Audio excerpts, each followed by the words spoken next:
Okay, so again, causes, biological, this has a higher concordance rate as well. So there's definitely a genetic component to bipolar disorder.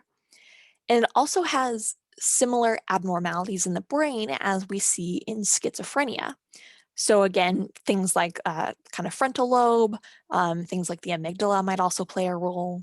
So these alternating periods of mania, higher level mood, your problem solving, judgment types of things are all things that might have some abnormalities in the brain. Environmental. This is interesting to me. So your diet plays a huge role.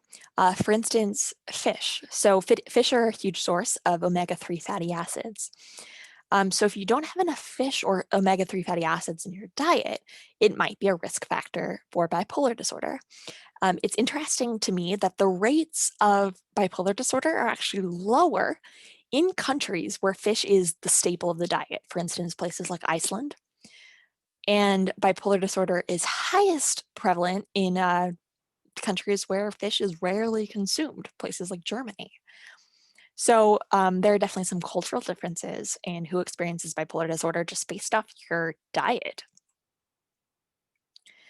Treatment-wise, there's also medication that is used to treat bipolar disorder, specifically lithium carbonate.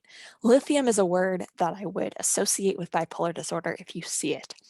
So lithium carbonate helps prevent neuron loss. So the kind of thinning that typically occurs and maybe losing out some functionality, it prevents that from happening and it increases your gray matter. So gray matter, again, is like the actual cortex part that holds all of your information.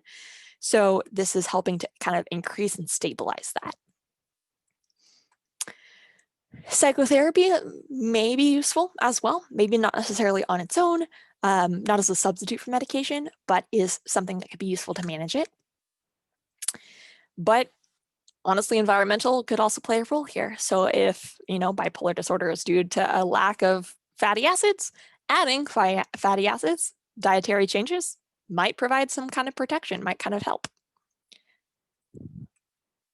So again, let's review some of those myths again and expand some ways we think about bipolar disorder and how it might manifest.